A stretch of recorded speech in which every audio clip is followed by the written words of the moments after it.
All righty. So we're a smaller group tonight. We knew we would be, being that there's intercession, and happy to have that so that we continue the learning, so that it remains consistent, and that and that we can share. You know, it's that much easier to share when it's a smaller group. All right. Okay, I think we're good to go. All righty. So wanted to spend some time tonight on the holiday of Tu B'Shvat. Hey Joe, hi Jeanette. Nice to see you guys. The it's I believe of it might be the one of the least known about or understood holidays.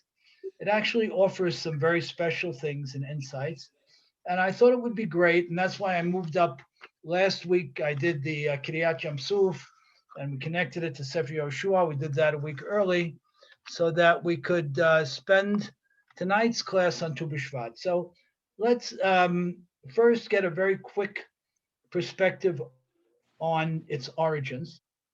So its origins are in the Mishnah in Masechet Rosh Hashanah, where our rabbis articulate the four different New Years that we celebrate.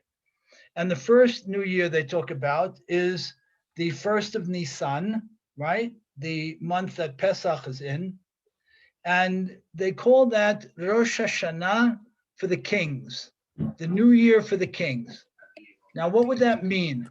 That the first day of Nisan is the Rosh Hashanah for a king. Any thoughts?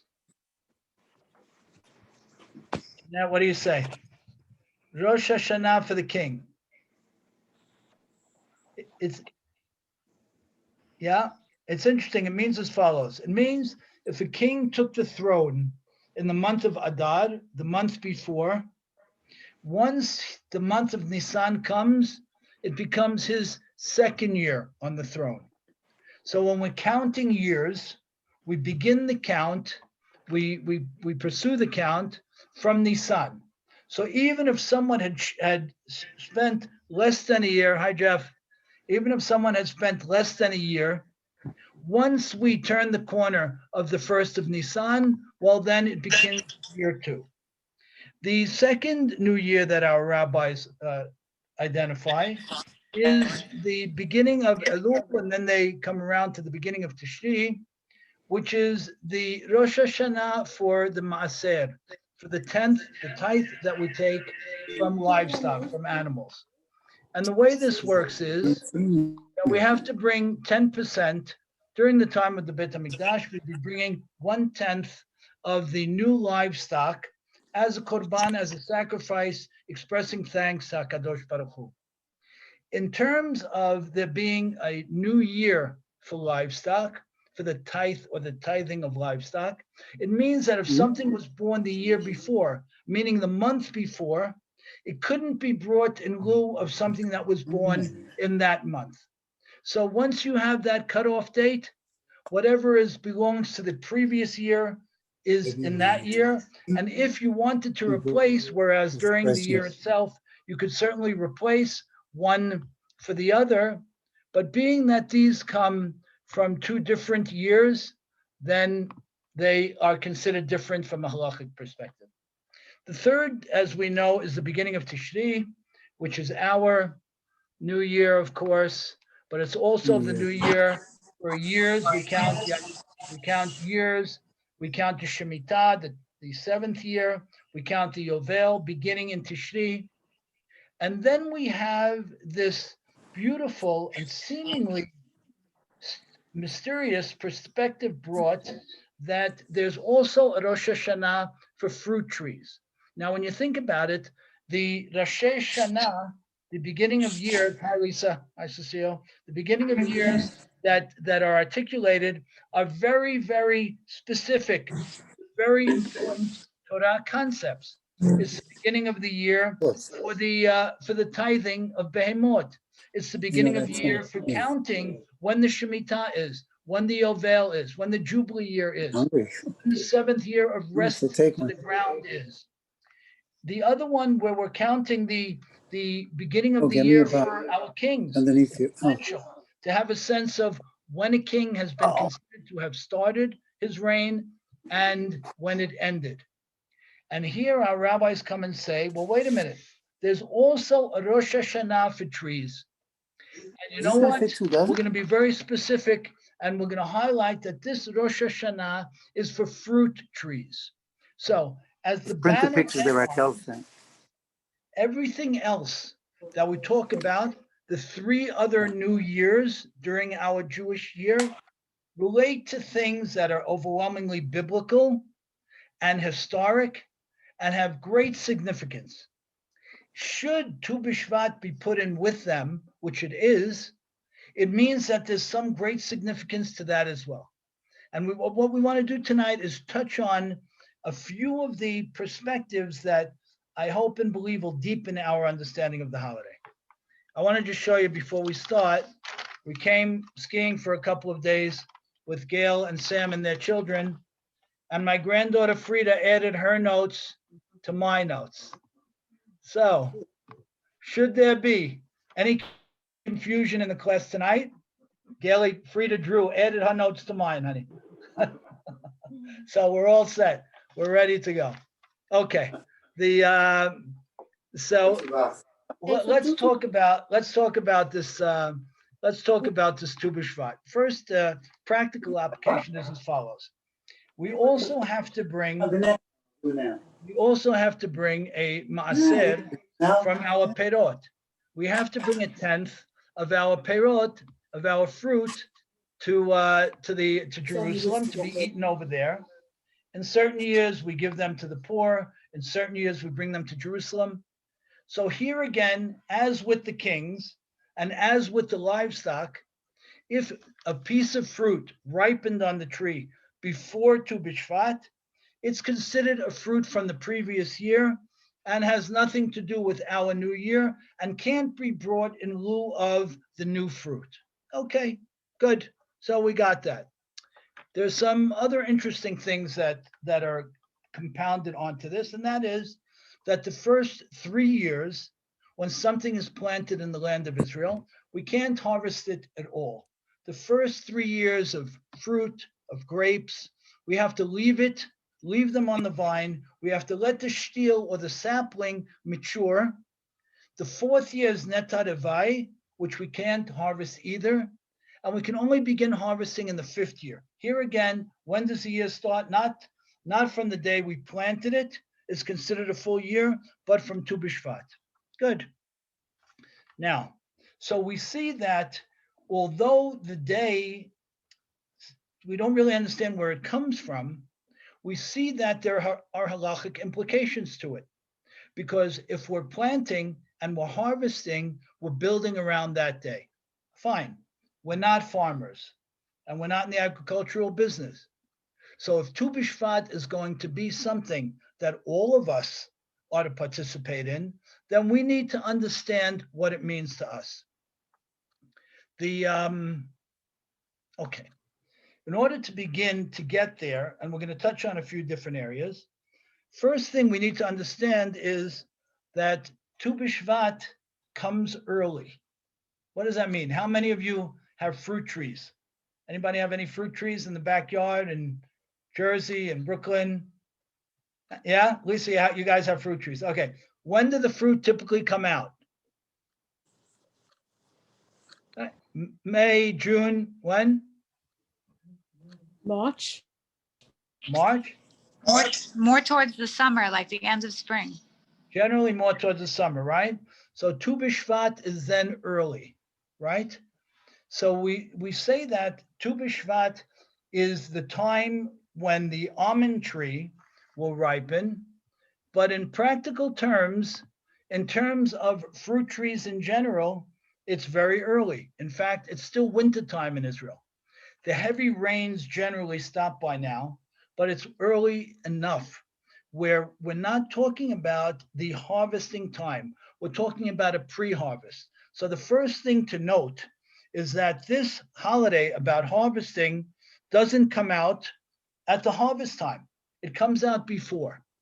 And that suggests that there's a lot more to it. If it simply came at the harvest time, you can connect Shavuot and Sukkot to periods of harvesting grain. And we do connect them to that. And the Torah notes them for that. But in terms of Tu B'Shvat, if it's not really the harvest time, but we're celebrating it as the Rosh Hashanah of the trees, so we have to create some distinctions here. Good. So have in mind that it seems when it starts to be somewhat disconnected from halacha, but we yank it back and we connect it to halacha when it comes to tithing and so on, when it comes to counting the years that something was planted. But here again, if it was going to be chosen, it seems to have been pushed early and have been established earlier than reality dictates, because in practical terms, the fruits aren't ripening for a good month or two. Okay, so let's hold that in mind. Planning and the watering and the love and the preparation. Good. So we're going to talk about some of that. Very nice. We're going to talk about some of that. Now, there's another interesting discussion that we have in the end of Masechet Kiddushin, and some of us have learned this together, and that is the overwhelming majority of experiences that come into a person's life in this world. What are they? Are they reward or punishment? Or are they the fruits of our labor?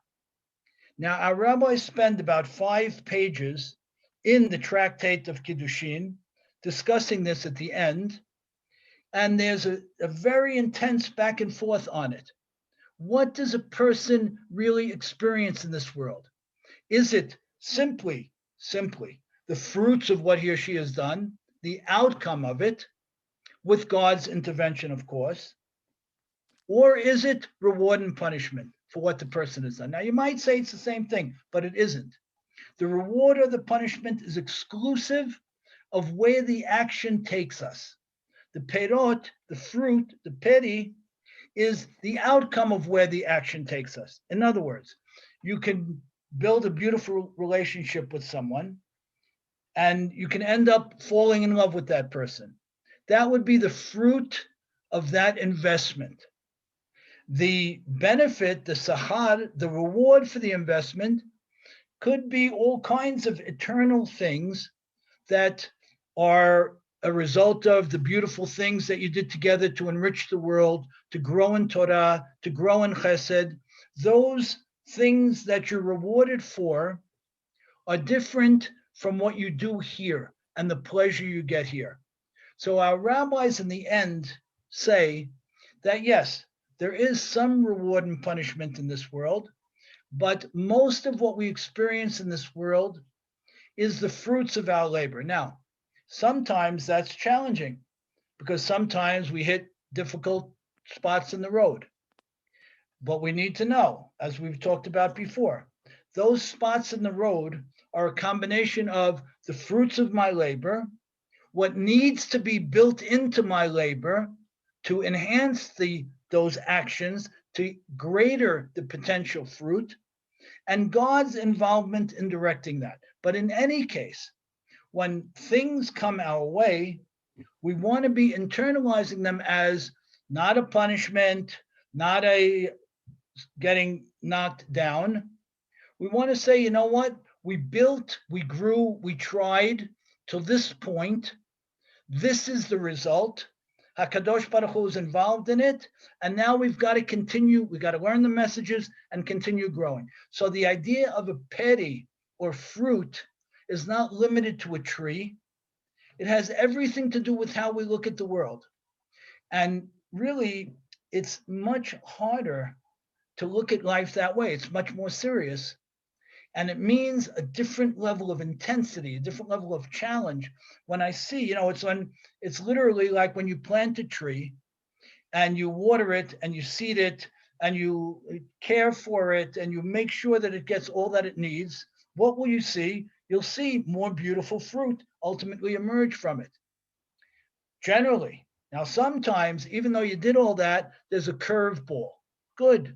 The curveballs are what we want. That's HaKadosh Baruch Hu's involvement. But in any case, the idea of perot, of fruits, and the idea of us as people, are very much connected. In fact, there's a very famous part of a pasuk in Sefer Devarim which says, "Ki ha'adam hu etz hasadeh." The man, humankind, is very much like a tree in a field. So we started out by saying Tu B'Shvat, very obscure. Can't simply be that it's about us getting together and enjoying fruit from the land of Israel, as nice as that is.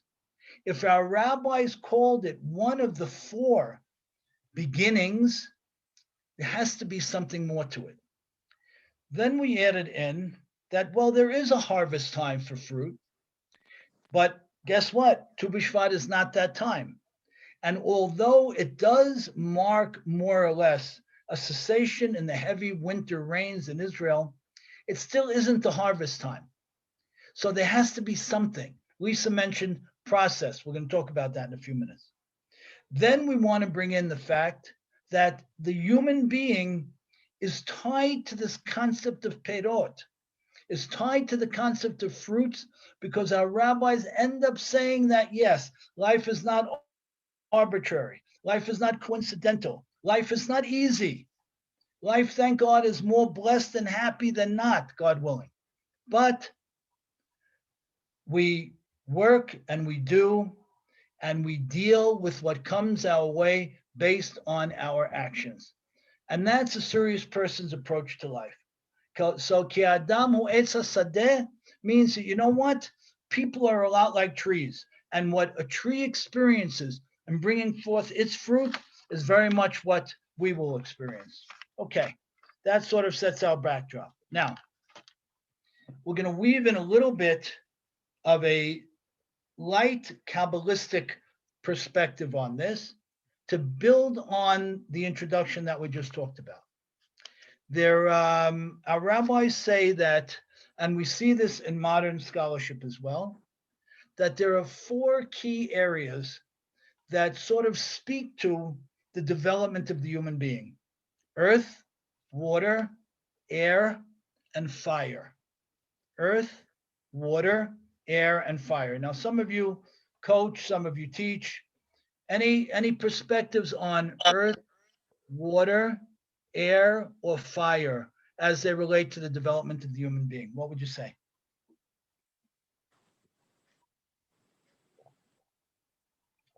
Let's talk about earth. We know that earth is essential for a tree. Yeah? How is it essential for us? Lisa, how does it work? It's the soil, it's the roots, it's our background, our heritage. And more. Keep going. And what else? What's our perspective? What tree will grow the tallest? What will be the tallest tree? The one that's watered the most? Yeah, but ultimately, what will be the tallest tree? The one with the biggest roots. Fantastic. The one with the deepest roots. The tree with the deepest roots grows the strongest branches and the tallest branches. The earth has an absolute role in the growing of the tree, right? To enable the root structure to take place. Good. How does that work with us? What's the analogy to us? We need earth. We flourish from it. Earth for us, we know that what is it? Family. Family, beautiful. Earth is the core values that we invest in. What is it? We're grounded, like the way Grounded, we're beautiful. The core values that we ground ourselves in. The deeper they are, the deeper we push down, the deeper they grow, the taller we will grow. Now, in our case, that height symbolizes a closeness to HaKadosh Baruch Hu. So we say that land is alive. It has a soul. It's responsive. HaKadosh Baruch Hu says that when the Jewish people are good in the land of Israel, the land itself will reward them. And when they're not, the land itself will do otherwise. In general terms, when a tree has great roots, There's a tree in one of the Arab countries that is so old, it's so old they can't date it. It's a few thousand years old. And the fascinating thing about it is there is no source of water anywhere near it. And that area where this tree is, and there's no other trees around it, gets a total of 3 inches of rain a year. The tree is a few stories high and is thriving. And the agriculturists say that it's very simple. Its roots are so deep, it goes so far down into the ground that it's nourished all the time. So Oh, the is first, that why there was a famine during Yosef when he was king? why? Because Yeah, because his brothers were his enemies and they were fantastic. jealous. Right. The family structure was gone. So without that, there's nothing. So for our perspective, does Tu B'Shvat mean something to us? Should we be reminded of something? The first thing is, how deep do my family's bonds go? We had my brother Jeff's son Erwin's wedding by our house a few weeks ago, and I mentioned to his children and a few of my children at the end during the Sheva Berachot that one of the things my parents were successful teaching us, and I don't know how, I don't remember their exact words, was that nothing comes before family. Nothing. And sometimes we can't keep the family together. Sometimes we just can't, but we have to work as hard as we can. And it comes before money, and it comes before kavod, and it comes before everything. And when you sit around the table, we want to be able to sit around the table with our siblings, that we love each other, and our children love each other, and our children's children love each other. Now, there are always cases when that can't necessarily happen. There are always exceptions, but to the extent that we can give up, that we can forego, that we can let go, that we can cry, that we can hide, that we can leave it to keep the family together, we must. Rabbi Shem Tov, you want to mention something? Chacham? No, I thought you had. Yes, I do want to mention something. Oh. Chazak Baruch, beautiful thoughts. I just wanted to say, once you're saying that the height of the tree represents closeness to Hashem, so maybe we could also say that being deep-rooted in the earth is symbolic of humility, being close to the earth. So ironically, the more humble a person is, the closer to the earth he is, the greater he is. Nice. And the higher the tree is, the closer to Hashem that the person is. Beautiful. Love it. Thank you. I'm just not sure the connection between the family and between closeness to Hashem. How the way you explain it. Tell you, the connection is as follows. The perspective is that the deeper the roots, the greater the growth. So one of the most rooted elements in our lives, there's a certain perspective that we either sign up to or not. And I sign up to it very strongly, although it means that life can be more difficult and more complicated.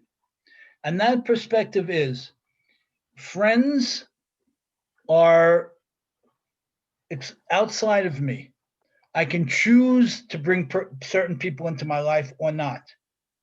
But family members were designed by HaKadosh Baruch Hu to be in my life.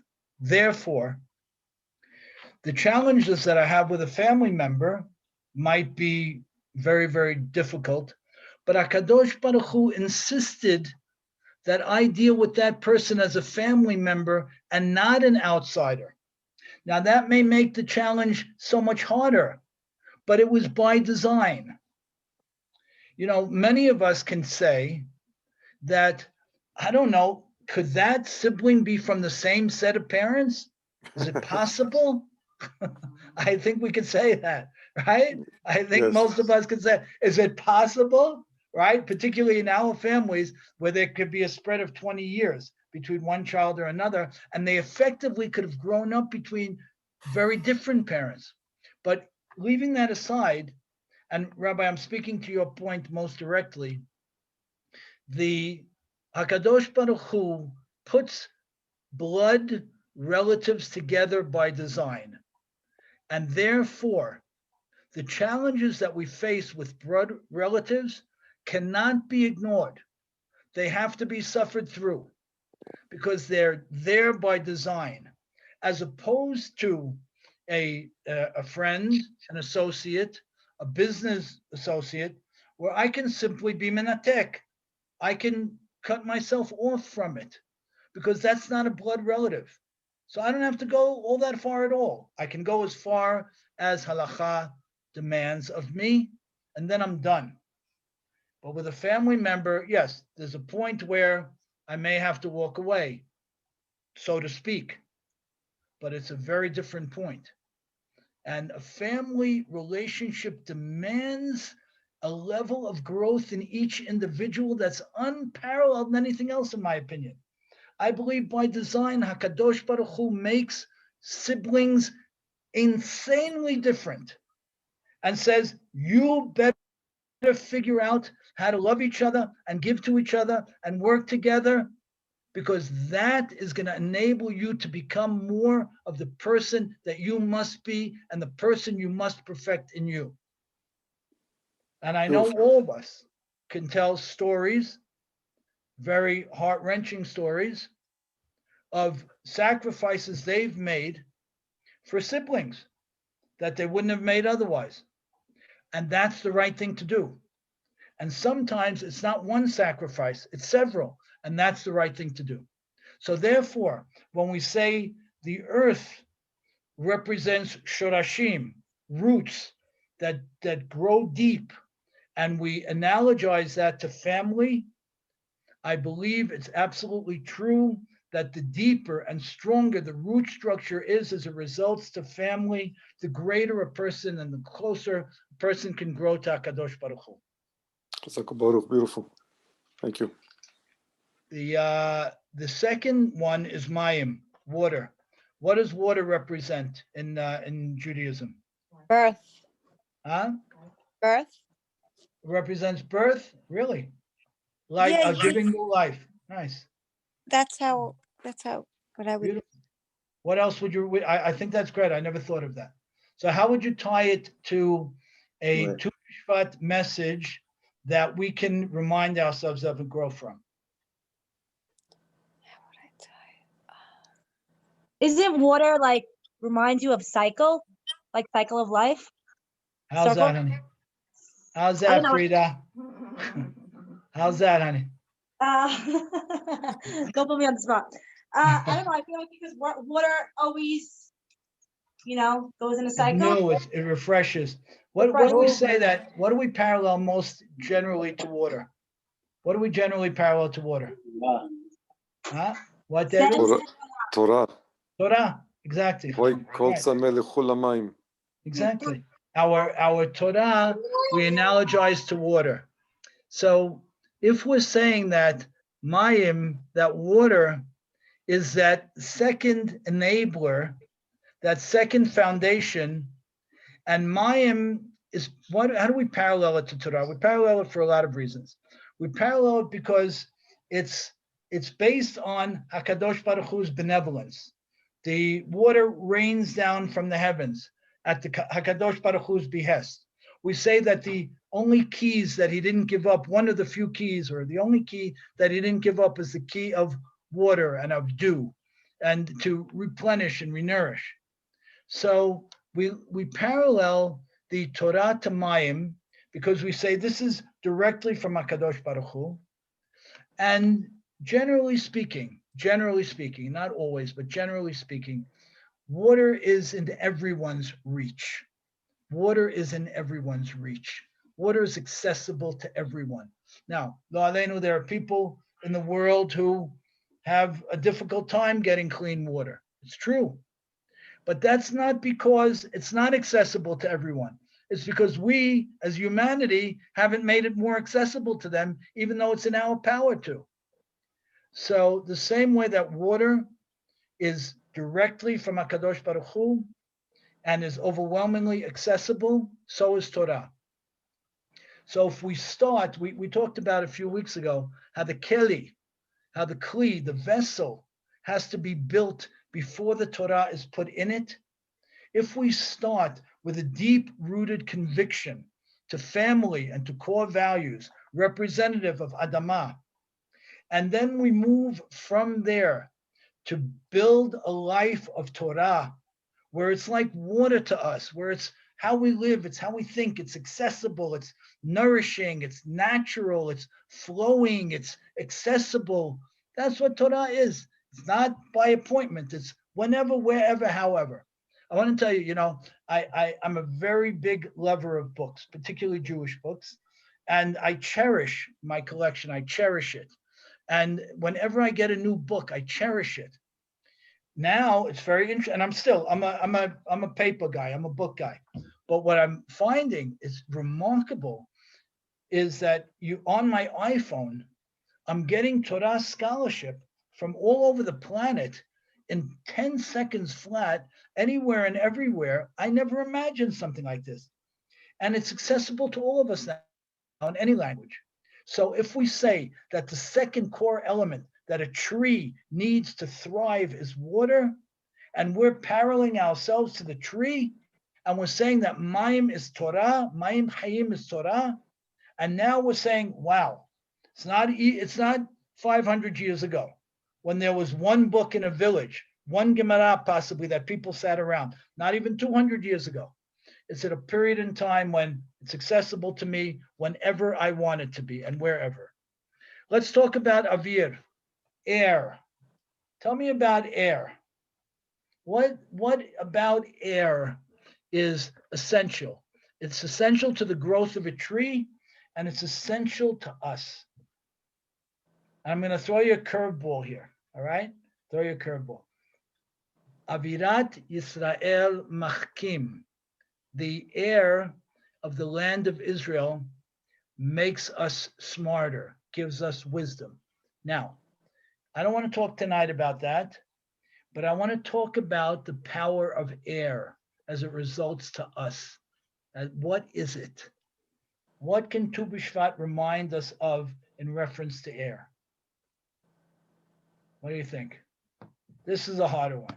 But think of the phrase that the air of the land of Israel makes us smarter. So there's a power Oxygen. to air. What, Lisa? The energy. Oxygen. So talk to me about it. What is that? Talk to me. We know that a tree takes the carbon dioxide out of the air, right? Uses it to grow and gives us back oxygen. What is air for us? I want to tell you an interesting perspective and tell me what your thoughts are on it. One of the interesting explanations to the concept of that the air of the land of Israel makes people smarter is the fact that in Israel, and I don't believe this is exclusive to Israel, and that's why I'm bringing it up. In Israel, you can connect to a person through the dimyon, through the imaginative side of life, and therefore connect soulfully more than physically. So, air has essential value. Of course, we need to breathe. But more than that, that's pashut, obvious. We want to be reminded of something on Tu B'Shvat as it relates to the essentialness of air. Well, we know that the tree breathes air, takes in a certain element, and gives out something else. Our rabbis say that through our imaginative capacity, we utilize air, this non-physical element of life. We ingest it, and what do we give back? What do we get back? We get back the opportunity to relate to a person soulfully. Now, for those of us who have spent time in Israel, right? Think about it. Anybody you met, the falafel guy, the cab driver, the tour guide, the Israeli soldier, the teacher, the relationships become immediately intense, right? You remember back, I mean, we haven't been allowed to be there now for a while, but if you think about it, relationships are very quick to start and become intense very quickly, because we say that the air of the land of Israel enables the capacity of the human being to connect most soulfully. Beautiful. It's largely prevalent over there, but it's not exclusive to there. And we need to remember that the relationships that we want most, that we cling to, particularly, we're not kids. We're not kids. Kids have frivolous relationships. They don't get it. They're not there yet. But at our stages in our lives, we want our relationships to be soulful. We want to be able to tell a friend, I love you, my friend. I love you. That's what we want. Why not? That's what it should be. And those are the people we should be bringing into our lives and work to bring them close to us. That's what the notion of Avir reminds us of on Tu B'Shvat. Starts with family and deep-rooted values, guided by Torah, and then built and strengthened and highlighted by enhancing our emotional needs with all the beautiful things that we can have. And deep felt soulful friendship is one of them. And our rabbis make a great point. And they say, you don't need a ton of friends in life. You don't need a ton of friends. God willing, you have big families. We don't need a ton of friends. But what we do need is soulful friends.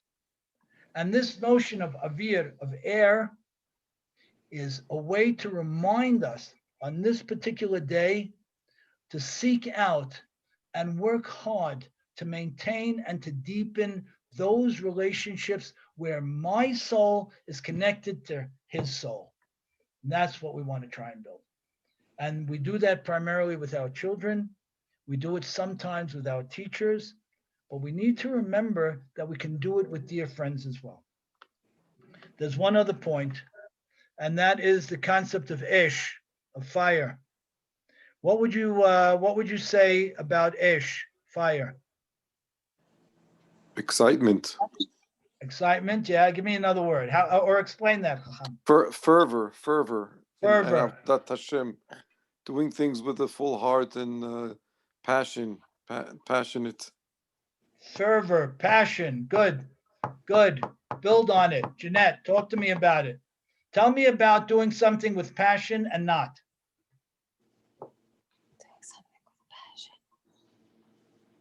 I look at fire, I'm thinking destruction. I'm thinking not. It's not being used in negative. Beautiful. It's not being used in negative. We say one of the greatest creative forces in the world is fire. And that's one of the things that our rabbi's Doresh was alluded to in the creation in the first pasuk, the first verse of Bereshit, because nothing moves without fire, without the power of fire, without energy. So it's actually looked at as a positive. So when you're talking about warmth, when you're talking about fervor, when you talk about zealousness, talk about that. Talk about zealousness. Where do we apply zealousness today?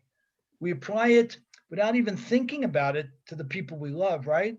Mhm. Right? We're very quick to run to their needs, to help them with their needs, to build on what will help them grow and be happy, right? Where else does this fire, this passion, this zealousness, where else can it apply? I look at it when we light Shabbat candles and we have Hanukkah candles and we want to bring the Shekhinah of Hashem and we want to bring Kadosh in our homes and we want to commemorate the Shabbat and the commandments. But And Lisa, also when tell we me want to more. have Tell when me we more, want to Lisa. have Come on. ambiance, when we want to have warmth, and Good. we want to have a You're right. ambiance, we light candles and flowers and perachim, and Right. we But tell want me to make more. our Not home. enough. Agreed. I agree 100%. But push further. Talk to me about fire. Talk to me about I feel like it's a beginning and an end. What does that mean? Give me more words. Come on. Fire, zealousness, passion, energy, fire, right? Think of fire, how powerful it is, right? As Intensity, Jeanette it's mentioned. intense. Huh? It's very intense. It's intense. Good. Good. So let's talk about that. Let's talk about intensity. Let's talk about intensity. It's essential. It's one of the 4 components. Let's talk about it. Where do I need to apply more intensity? Right? It's not Western. It's Jewish. What's the Western perspective? Hi, Erwin. It's an honor to have you. Wow. I'm watching you. I gotta tell you, I love you. I'm in awe I of love your you, style yeah. and your delivery and your knowledge. Thank you. Thank you. You are one of the great gifts in our community, Erwin. I'm so honored that you're here.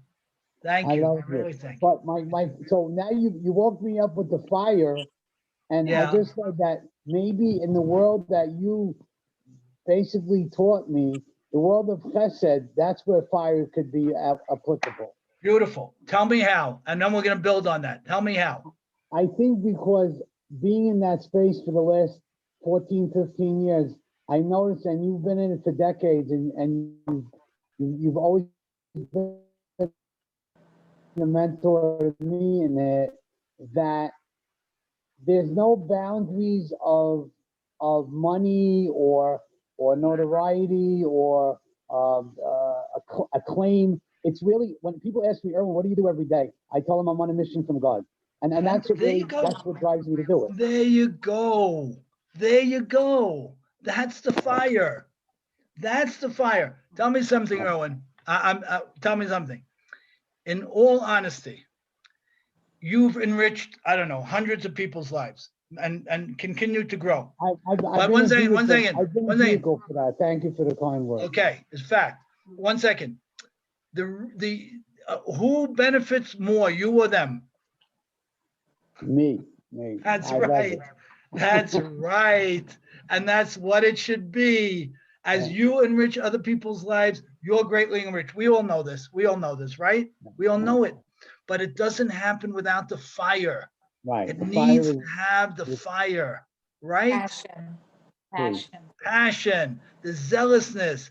And every so often, we all run out of fire. We're human. We get tired. My father, from time to time, he had his fire till he was 95. He truly did. But every once in a while, he'd tell me, son, I'm tired. And you know what? When my father told me that, that's when I got scared. Nothing else. When he told me, I don't know how we're going to get through this, or this is a great challenge, or that, I was not concerned, because I said, we're going to do our best. HaKadosh Baruch Hu is going to help us, and that we're going to get wherever we have to be. But when my father told me, son, I'm tired, those words still resonate in my mind, because I panicked when he told me that, literally. I said, if my father is tired, how could it be? I didn't say he's 94.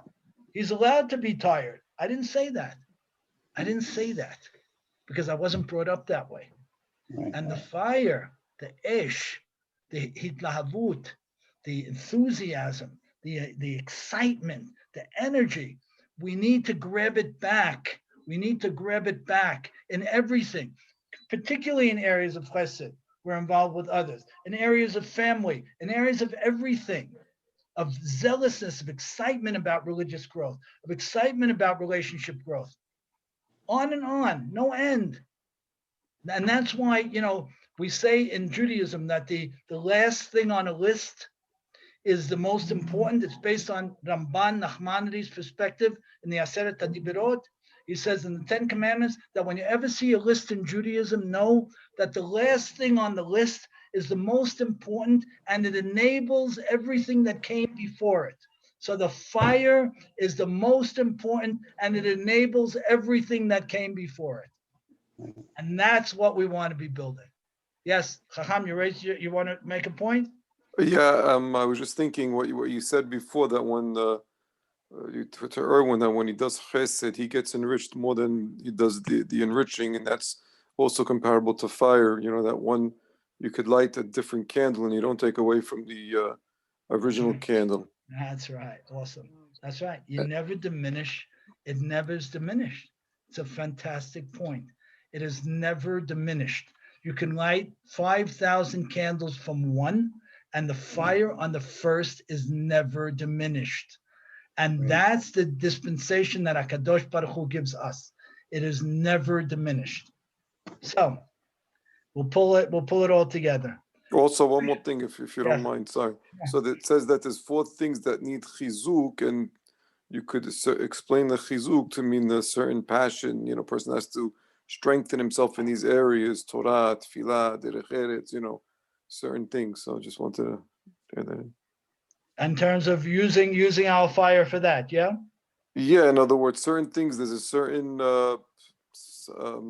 human nature, leans toward laziness in these areas, you know, like that we open the Gemara today, it might not be with the same passion day after day after day. And so therefore a person has to be mechazek himself and to always constantly make sure that he has the fire, you know, the passion. Same thing with kavanah and tefillah, and same thing with work, like you were saying about your father, alav shalom.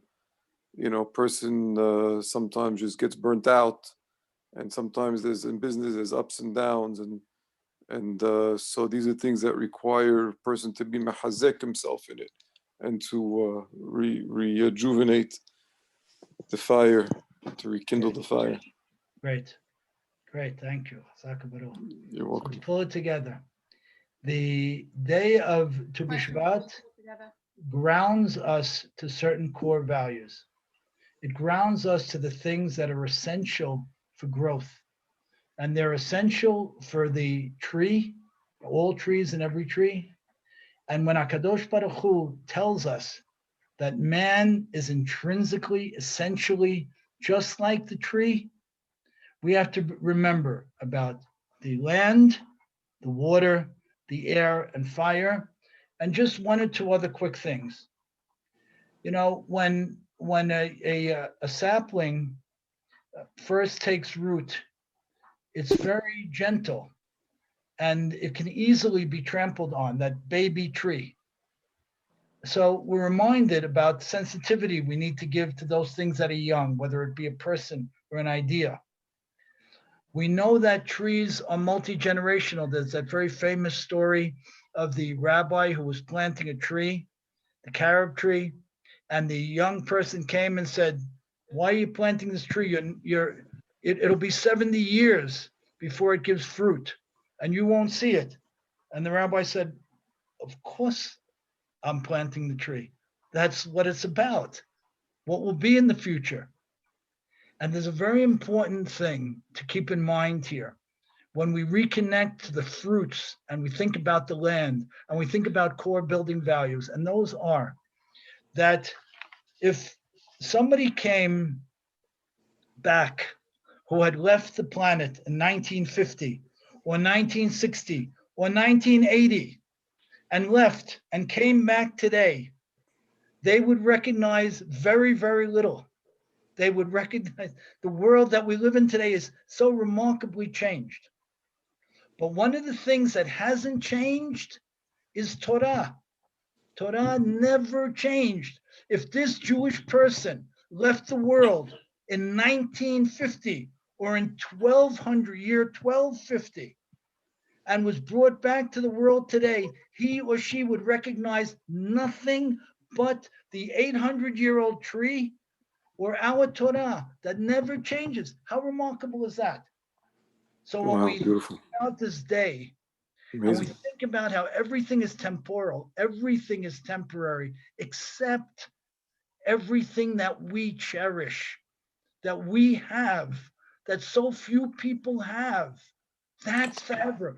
That the person from the 1200s will come back and see it exactly the way it was and can walk into the minyan and pray and walk into anybody's house on Shabbat and keep Shabbat and keep Tu B'Shvat just how he kept it back then. It's absolutely spectacular. That's a great point. That's a great point. If someone from 600 years ago could come into this time and discuss Torah go into the Beit Midrash and be on the same page and discuss the Torah. Without skipping a beat, Yeah. skipping a beat. And that's so spectacular. And those great trees, those olive trees that we see in Israel, and these hundreds years old trees that we see in different areas in the United States and elsewhere, they should remind us that we have the tree, the eternal tree, and we should be proud and we should make it more ours and continue to build. So I want to thank everybody very much. It's great learning with everybody tonight, as always. And enjoy Tu B'Shvat. Make it the Thank most you, meaningful Ricky. ever. Thank you. Thank you, Ricky. We enjoyed it. Great class, Ricky. Thank Thank you. you. Great class, thank Thank you. you all very much. Great to Thanks. see Be you all. well. Stay safe. Thank you. Thank you. You too. Bye. Thank you. Ricky, Thank my you. mother used to call it Eid Jar in Syrian. What does that mean? Eid Jar, it was Tu B'Shvat in Syrian. Oh, yeah? Oh, nice. I never heard, I don't remember that term. Eid love it. Jar. Sejak means tree. Beautiful. Ah, thank you, Flora. All right. In the Sejak is the day Well, I of the want you to tree. tell you, Ricky, I learned something before this class. Not learned, but someone mentioned that when the Mashiach comes, do you greet the Mashiach or do you plant a tree? The answer is you plant the tree before you greet the Mashiach. Wow, wow, wow, wow, wow. That's awesome. That's awesome. I never learned that. love it. I love that, David. I don't know. I don't understand it, whatever, but I was taken back by it. Thank you. I am as well. I love the idea. All right. Great. Ricky, can I ask you a question? Thanks, Ricky. Sure. Could I ask a question? Sure, of course. Hi, wait, let me tell Hi, you. Rachel. Hi.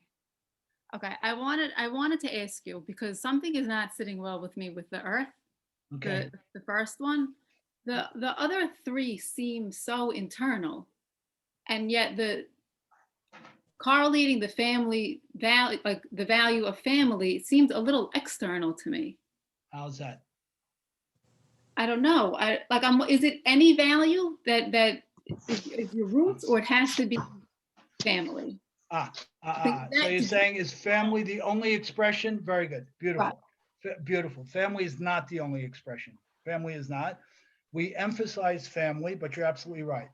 Roots are based on core values. You know, there's a very important idea that I like to suggest to people, and those are that a young adult, I suggest to them, articulate your 5 or 6 core values, your immovable principles. Immovable principles. Now, don't tell me honesty and loyalty and like that, because those are everybody's principles. But articulate your 5 or 6 immovable principles. Okay, we can take the universal principles, that honesty and integrity and loyalty. Okay, we can talk about those, but you need to articulate yours. Every person should be doing that, regardless of age. In a family situation, the immovable principles should be articulated as well. What do we stand for as a family? What should my children know that this defines me as a person? What are those things? Now, to your point of earth and roots, we focused on family. You're right. You're right. And I'm glad you caught it. It's an excellent catch. But the family as representative of core values. So you want to say family is me and others? Got it. Fine.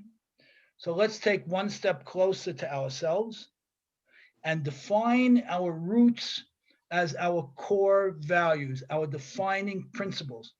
If after 300 years, someone says, who was Rachel Ashkenazi? Who was she? What did she stand for in her life? That's what we want. We want to be able to be defined by that. And to the extent that we're defined by that, then everybody around us is enriched by the clarity of who we are, everybody whose life we touch, and of course, particularly our children. But the shorashim, the roots, you're right. Family is point number 2, and core values being articulated and identified and front and center, and we shouldn't be shy about them, is point number one. And by the way, we shouldn't be afraid to say from time to time that a core value changed. That's also okay. That's okay. But to be able to say, this is who I am, and this defines me, and to put it right now in kids' faces, it's essential for them. They're desperate for it. That And ties we- back to Ish. I'm sorry? It ties back to the Ish, that you It have to ties have back to Ish. passion It for your ties- yeah. family. To do it with passion and zealousness, absolutely. But the first step is doing it. These are my core values. And when people give me honesty and loyalty, and I say, great, those are everybody's. Those should be everybody's. And I'm happy they're front and center with you. But give me something more personal that defines you and your life mission and your dreams and your hopes and your direction and your day to day. Thank you, Rachel. Great question. Great, everybody. All the best. Thanks, Ricky. It was Thank great. you all. Thank you Thank all. you. Thank you. Bye. Bye.